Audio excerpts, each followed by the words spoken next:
You're listening to What's Contemporary Now, a show about culture and the people, places, and things that together make it up. This episode is brought to you by Shopify. Forget the frustration of picking commerce platforms when you switch your business to Shopify, the global commerce platform that supercharges your selling wherever you sell. With Shopify, you'll harness the same intuitive features, trusted apps, and powerful analytics used by the world's leading brands. Sign up today for your $1 per month trial period at shopify.com/tech, all lowercase. That's shopify.com/tech. Today's guest gives us a bit of a masterclass on living a life of conscious design, which isn't only interesting, but feels pretty invaluable to anyone just trying to figure out this game called life. Friend, co-founder, and creative director Erik Torstensson's admirably abundant amount of energy, along with his enthusiasm and transparency, all feels rather contagious and explains the various stories of success. Listening to him underline the importance of curiosity and iteration, he also helps us understand the power of boredom as a catalyst, and that nobody's coming to save you or going to thank you for waiting, so why not start now and figure it out by doing? This is Erik Torstensson, and we're talking about what's contemporary now. Erik, I feel like we should title this episode How to Live a Life of Conscious Design. And I wanted to start at the very beginning of what sounds like a pretty beautiful journey, having grown up on the Swedish countryside on a farm, no less. What were those days like in terms of being formative beyond the happy pig and everything else? I think they were formative maybe in two ways. They were one, which I think a lot of people don't have anymore, which is boredom. Boredom, I think, is heavily underestimated in the sort of the making of a creative soul or process. You know, when I grew up, there was no internet, and Sweden had 2 TV channels, and there was very little to do. So you had to come up with your own ideas and so forth from when you were very little. And I was an only child on a farm, so you can imagine it was not that much entertainment. So I think that was one part. And the other part, I think, is the sense of, it's all sound negative, but I think they're positive. It's like this idea of slightly being an outsider and wanting to look in, and therefore becoming a fan, which I think is a recurring theme in my life. I love things and different, culture and being curious. And I think so you're bored, so you get curious, and you have a lot of time on your hands. Well, you actually seem to have a philosophy that's pretty go, go, go oriented, right? Which a lot of people think is antithetical to a good quality life or a slow morning. But when did that first start for you? I'd imagine you were somewhat more relaxed on a farm, but perhaps that's an assumption gone wrong.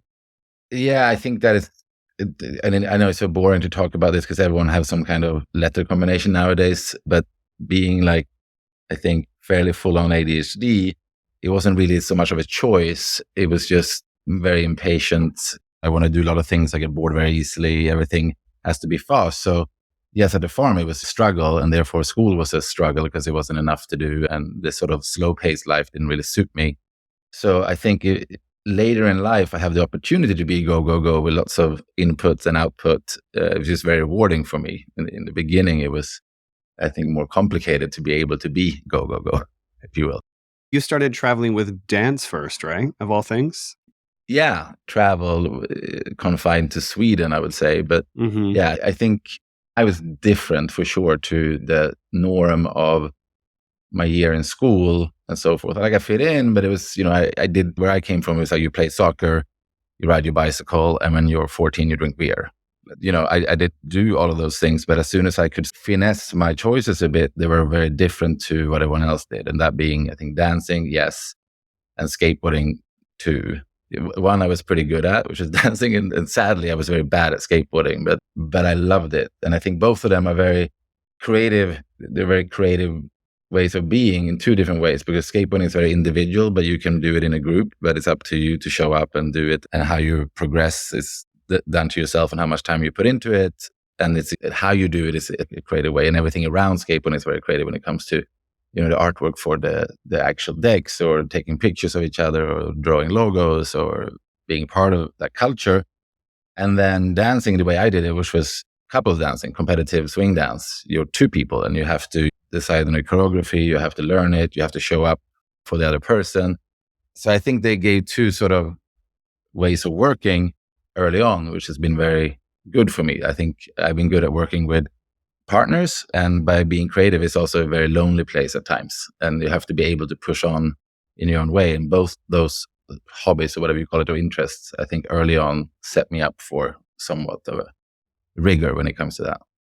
Skateboarding was also quite pivotal, right? Because that was when you were starting to take pictures and realizing that by covering something, you were able to find a way into those spaces. And that was something that you... Yeah, that's correct, because I sucked. So I was not going to be the best skateboarder at all. So, I mean, I was very young. So the way to get accepted by the older, cooler, better guys was to actually make them shine by taking pictures. So you find a way to participate by doing that. So yeah, that was my way of interacting or being a fan and being part of something where maybe I was not really otherwise had a place.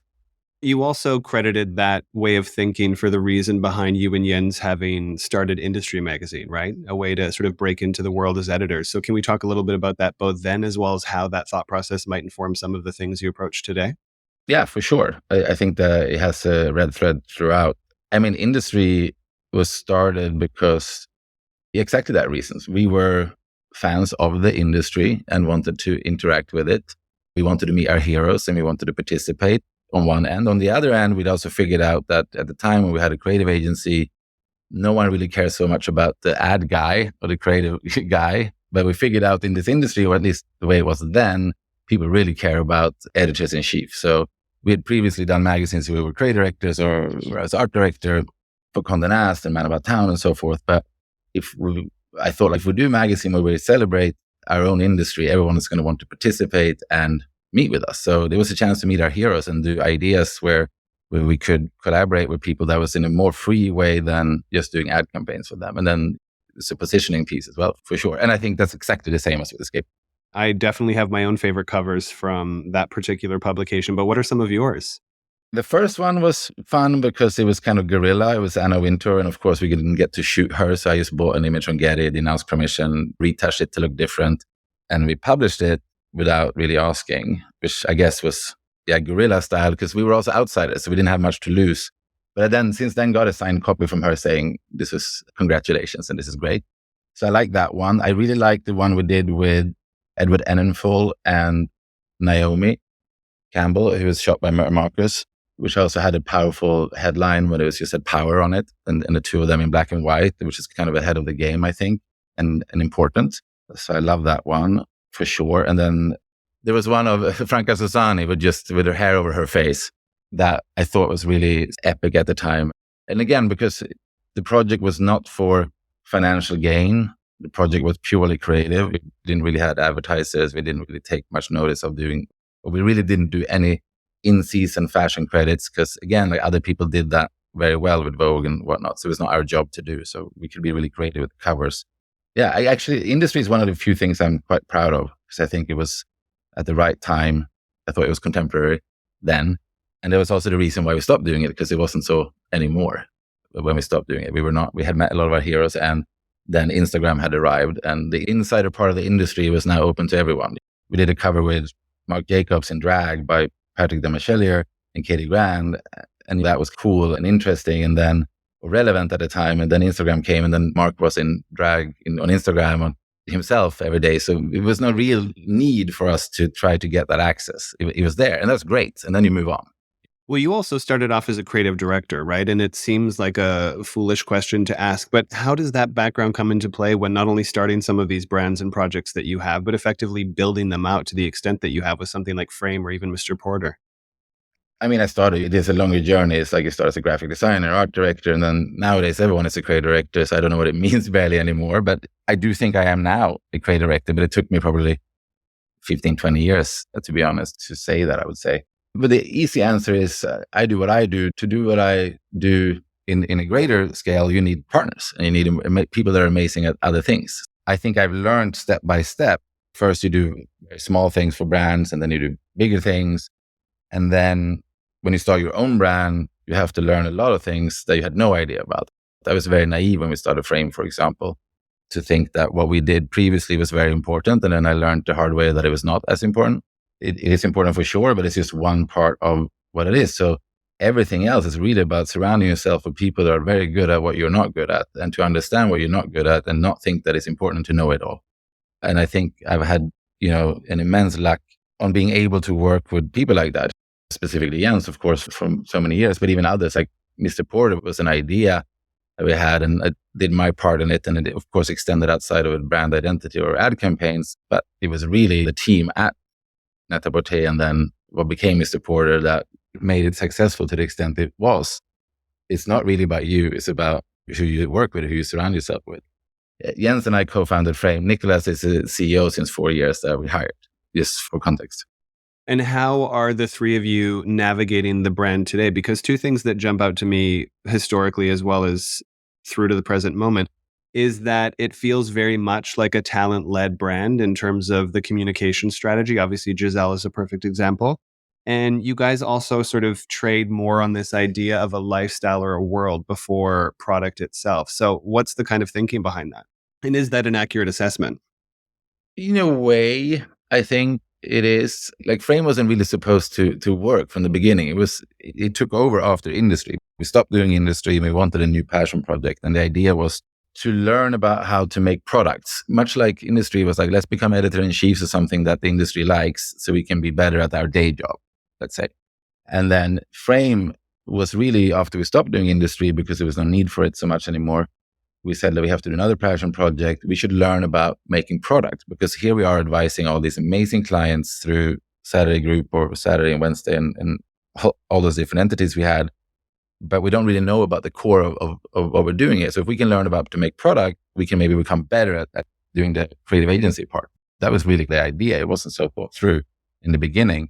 And then there was also an opportunity to try to do something where you didn't have a client. I wanted to go from client to having customers effectively and maybe have more freedom and see if we could do it. And the idea of the nice thing with Frame was that, yes, it was a lifestyle immediately because it just happened to we started with jeans because we met someone called Nico who could help us make jeans and it was part of the company from the beginning. If we would have met someone else, it could have easily been cashmere from the beginning, I think, or something else. But the idea of the frame bomb and the aesthetic was very much my idea about what I like. And so I think the first year I could have done the store, the furniture, the candle if you wanted, or the perfume as well, because it was a world. You're right in saying that. But it started with a singular product. So I think it has both. And then over time, I think maybe that's the perception because you are what you are and we came from building brands and marketing and design and so forth, right? And pictures. So I think it's natural that if the founders come from that, you lean into that. And I wish we were even stronger on product. I think now we are, but it took a while. So the world is that when it comes to the talent piece, I think historically, again, we were in an interesting position when we started Frame because we'd done the other sort of part one for a long time, right? We had a lot of relationships in the business or in the industry. So Frame became the models' jeans because we knew a lot of models kind of thing. And we gave them stuff and it was before you paid people and so forth. So the Frame community naturally felt to be industry based. There was a lot of models and editors and stylists and it had kept that way. And then when we get to today, working with Gisele as more of the face of the brand, that it means rather new for us, I have to say. Before it was much, it wasn't so talent-led. It was more sort of fashion industry community-led. Previous collaborations, have been with everyone from Ben Gore and from Byredo to Ines Menu, the photographers, or Julia, our mutual friend who'd been on here. That's very sort of insider industry.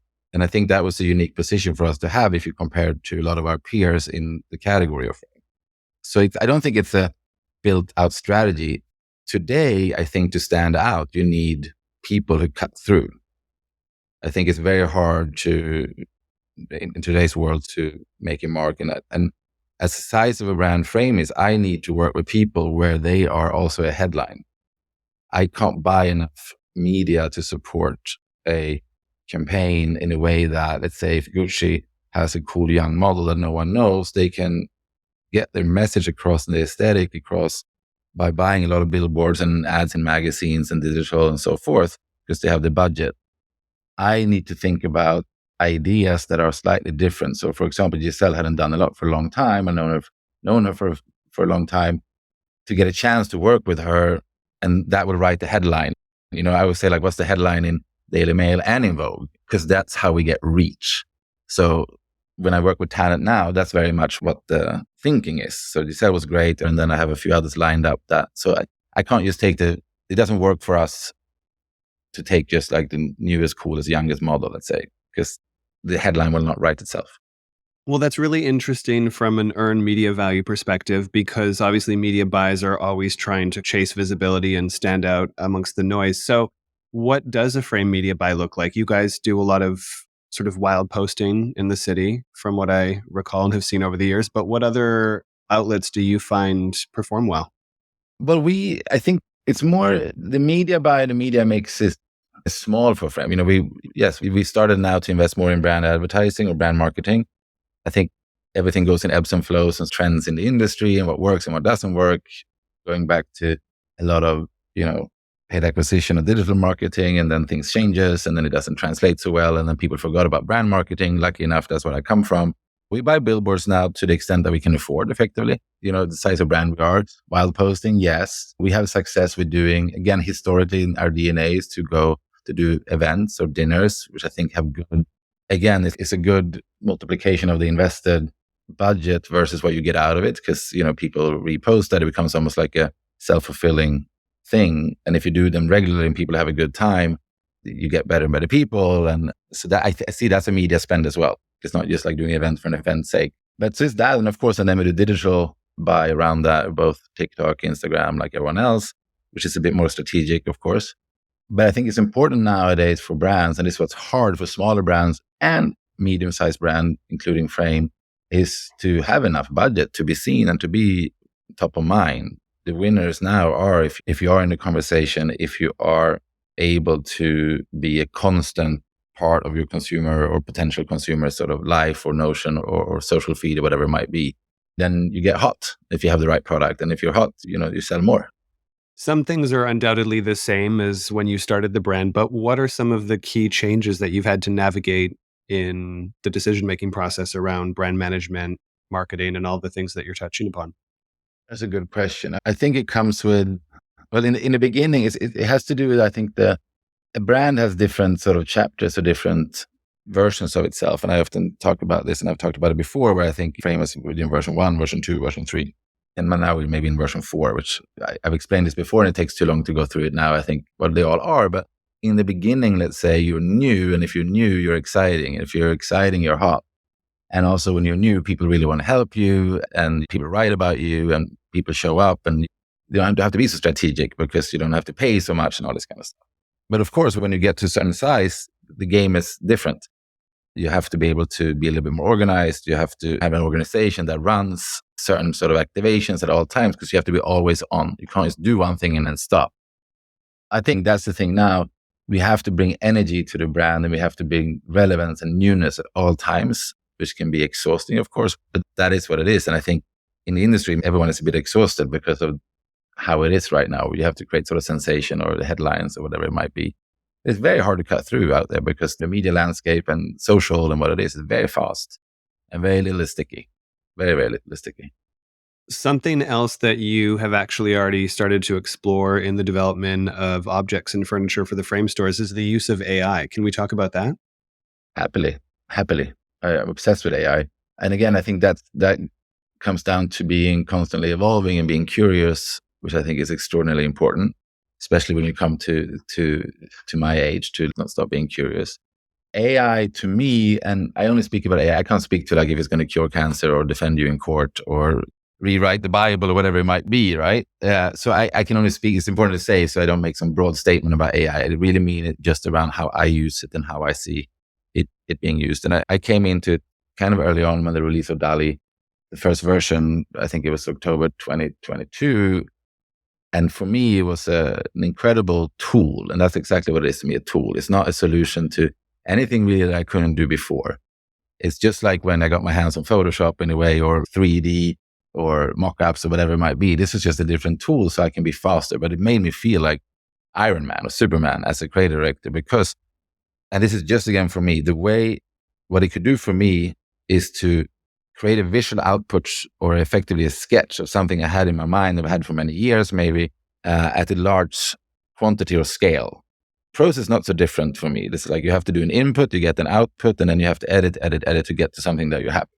So as a more concrete example, for the frame stores, because I'm obsessed with furniture, I collect furniture, and always when I'm obsessed with something, just like with fashion as an industry, I just don't want to be an audience. I want to actually try to do it, which has been a reoccurring thing in my career, at least. Like if it's photography or being an editor or have a fashion brand, it's all very different jobs. But I want to participate and I want to try to see what I can do. And you don't have to like what I do, but I will try to do it. And that's the same thing with furniture. I love furniture. I have some knowledge of it as a collector and as a fan, but I can't draw. And also I'm so ADHD that I can't work for like 9 months on the proportions necessarily of a table. But AI very quickly could get me to ideas or visual representation of ideas that I then can work with people that are great craftsmen to realize, right? But if I don't do the last bit of that, it is just a JPEG. And I can make JPEGs for 20 years or 30 years or whatever, right? AI, when it's like, here's a Pope in a puffer jacket, is uninteresting to me, completely irrelevant. I could have done that many, many years ago. But to use it as to up my output and to be more go, go, go. And for me, as my short attention span, is very rewarding. So when I made a furniture or sculpture for the frame store, that's just one part of it. I've used it in many, many ways. And it's just visually very satisfying to have that amount of output. But if I don't have the other part of it, that is actually making it into something physical, is highly irrelevant. Maybe having ADHD is the answer to my next question. You have this beautiful life, you have this wonderful family, you have these multiple properties, and I can't help but wonder if you have any time to go to any of them, given what sounds like your workload and bandwidth across all of these projects and verticals. So is it just the need for more? What keeps you going? You'd be surprised. I mean, I think again, you have chapters in your life. And, in the first chapter, when we let's say we started the agency and stuff, I worked like crazy, right? I was on the road 250 days a year. It was exhausting. I was sick all the time. I worked through the night, all this kind of stuff. That's that time. That's like 20 to 30, right? Then you have to move on because you won't survive. And I think 30 to 40 was very much like building. The second chapters are building brands and doing slightly other things, but you can also reap a little bit of rewards of having built an organization and having amazing people you work with.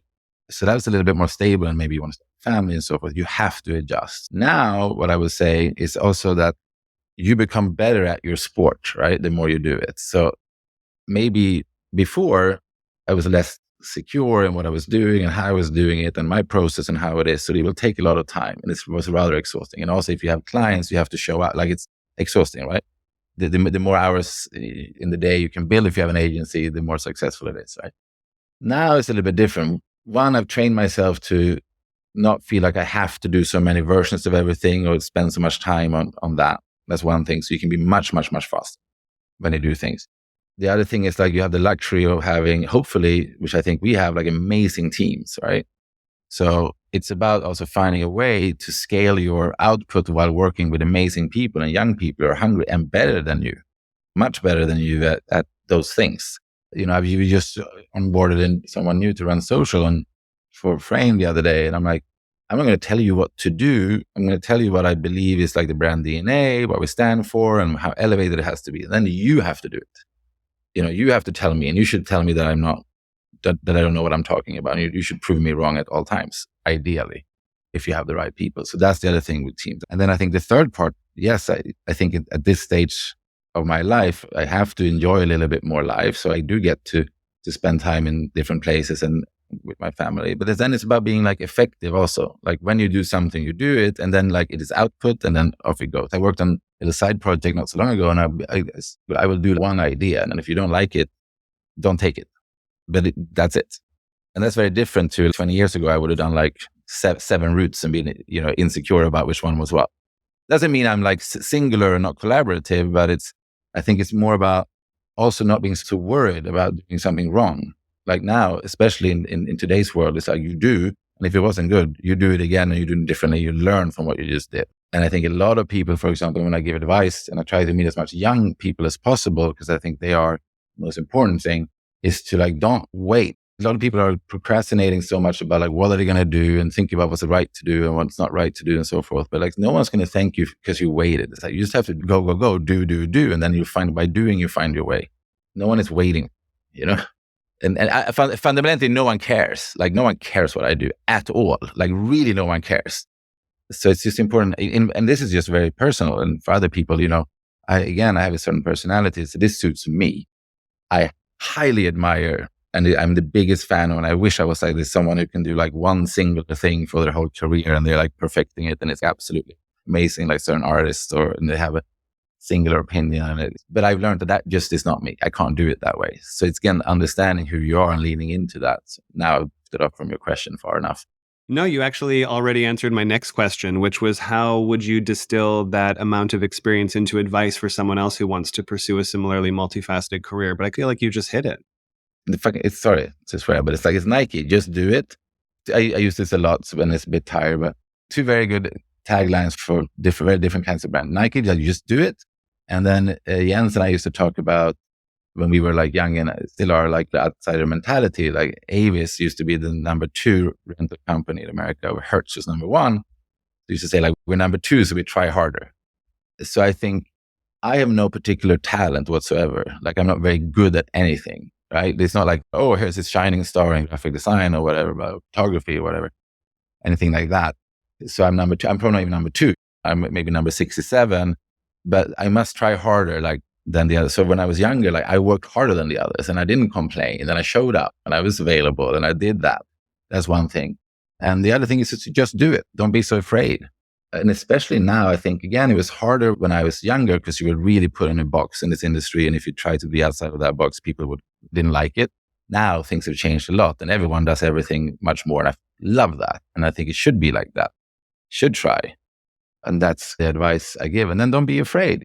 You have to evolve. And I think every 5 years or so, you should think about like what can come next. Like I think now about, I'm 45. I should not be the creative director for Frame for forever, for sure. Like Frame is a brand that should not have a 65-year-old white, straight, privileged man as a creative director.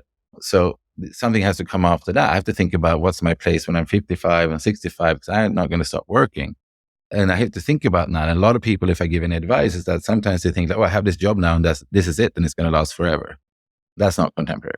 At all. And I think now more than ever, more people are beginning to realize that. I actually had a friend say that to me the other night, that he was kind of disappointed to realize that some of his colleagues have had the luxury of being able to have that particular career for the entirety of their professional life. And that was something he thought he would have for himself, only to now realize that he's going to have to iterate because everybody will at this point. Iterate. And it's like if you have a momentum, you have to take that momentum and you have to turn that into something else. You only get that chance. It goes for a brand, it goes for you. Let's say this podcast is very good. You have a good momentum in the industry. Now you must, if you want to do this, turn this then into not just a podcast, but then a documentary and then a media company. And then you do a magazine or whatever it might be. And then you have the biggest TikTok. That momentum has to lead to the other thing. If it doesn't, you slowly will fade away. This is historically just the way it works. And history is still very correct often. So do you think it's your habit of reiterating that's afforded you the level of success you've had, given that you just said you don't find yourself particularly talented at any one thing? Yeah, restlessness. I was lucky enough to work a lot with Jens, who's also very restless and have new ideas. And again, like working with great partners that pushes on, and I like to push on too. But everything has different chapters of how one does that. And then I think, in a way, naivety is, again, like sounds like a negative, but I think it's a positive. It's very naive when we started Frame, and very naive when we started, Saturday in the agency in the beginning. I'm being probably very naive now when I start making playing with furniture and sculptures, and that's a whole different industry. And I don't care to participate in that way. I just want to make stuff. And then again, a lot of people are going to don't like it. I don't care so much. And the older you get, the less you care again about what your peers think in a way. But I do think, naivety, again, it sound like negative words, but to me, they're not. Like being slightly naive makes you curious, and you can make errors, and that's okay. And therefore you can be disruptive, let's say. If you know everything already, you tend to just do what they've done before. So I think that's important. And curious. It's so easy. This is the thing I'm not fighting with, but I'm trying to be aware of. I think a lot of people, again, especially my age, becomes, oh, you had a little bit of success and done a bit, and you're in a certain chapter of your life, and then they stop being curious. That's why AI is important to me, because it's new. So I have to lean into the new. I have to not be too critical of it, but I have to learn about it. Just like when the internet effectively became a thing for brands, more important, e-commerce and digital advertising, and that a lot of people were snobby and didn't want to touch it from the previous generation. And that was our door opener, because they were, snobby about it. And I was like, that's okay. I'm just going to lean in to learn this. And I have to do the same with AI now. You have to do the same with social and whatever comes next. Something you once said, and granted it was in relation to an older campaign with Lara Stone for Calvin Klein, but you had said that you're actually quite simple and that you think that consumers like simple. So is that a point of view that you still hold? And do you think that we overly complicate things just to stand out amidst all of the content? I mean, I think now more than ever, and it's simple, maybe it's not the right word, but it's like at least direct or easy to understand or immediate. The formats were like, oh, you're going to do a 30-second TV spot or 60-second, or you're going to have be in double page spreads in Vogue and whatever. And people like looked at it for a longer time. And now you have to be super direct and simple, because if you don't catch someone's eye straight away on a social post and it doesn't feel like your brand or whatever it might be, they're just not going to understand it. Doesn't mean simple, does not mean that you can't be smart about it or clever about it or beautiful about it or so forth. But I think you have to be fairly sort of direct and easy to understand, because people's attention span have been shortened and they've been trained to shorten.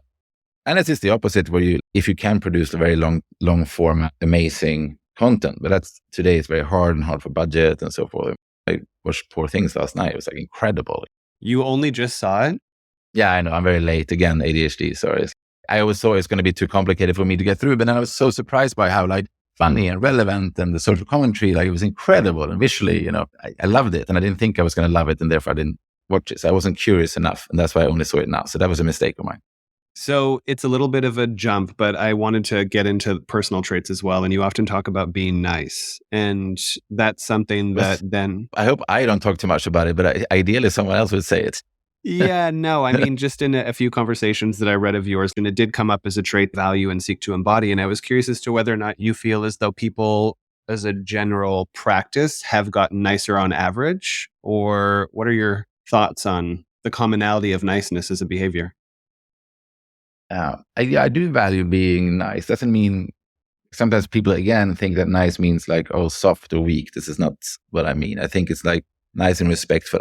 Often you should look at yourself. I know when I'm not nice, it's always because I'm insecure or pressured or feel insecure, right? So if I, in personal life or my professional life, if I fire back or if I'm irritated with something, I've tried to learn to look at myself and go, why am I reacting like this? And I would say 9 out of 10 is because I'm insecure, or I feel like I actually haven't done enough, or whatever it might be. So I think growing up in this industry when we were younger, there was much more attitude with people, and people could be very mean and so forth. And I never liked that, because I don't think it's a point. And I have to say, everyone that I've met through this job that are really talented and really are high achievers on the AAA level of what they have done, they're always nice.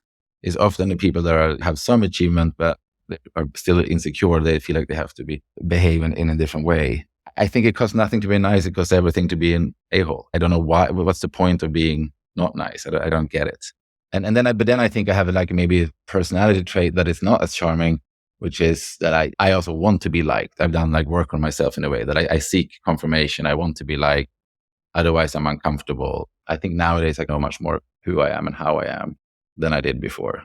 I am uncomfortable in conflict, and so doesn't mean I can't take a good argument, which I love, but I don't want to come across as an arrogant prick. I would really dislike that about myself.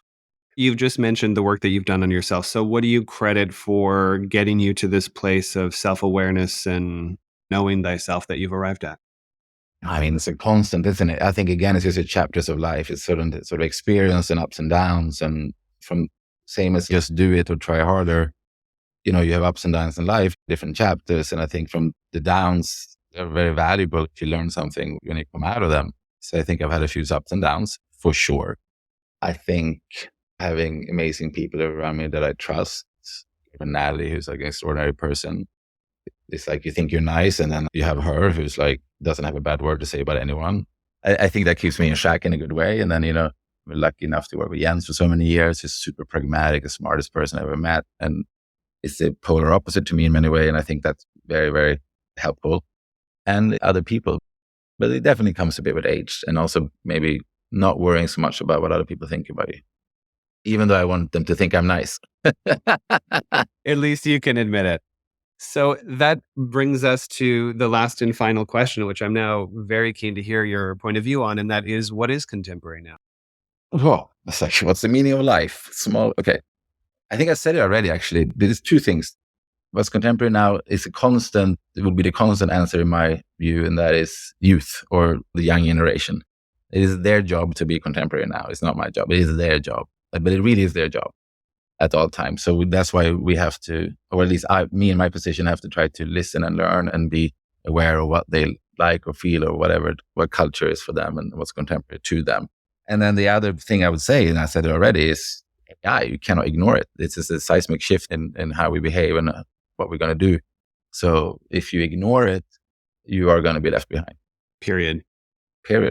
Youth and AI, and they will all be used to it. Just like, I have a 6-year-old son, and like he will grow up in a way that's very different to me. He will not know the world without AI. He will not know it. Just like my 18-year-old stepdaughter does not know the world without a smartphone.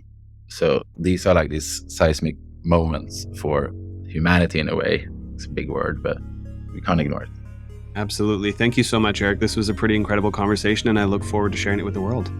Thank you so much for having me. Big fan of this podcast. Glad that you're doing it. Thanks for tuning in to this episode of What's Contemporary Now. A special thanks to our show's producer, Cheyenne Asadi, who makes it all possible. Audio post-production by Griffin James, with original theme music by Joseph Top Miller and Chase Coughlin of The Black Soft, and visual design by Aaron Meager and Graham Prentice. Subscribe now to be the first to catch new episodes every week, and if you've enjoyed listening, we'd love to hear from you. Leave us a review and let us know your thoughts. Your feedback helps us improve and reach more listeners like you. Follow us on Instagram, Threads, and LinkedIn for additional content and join the conversation around what is contemporary now.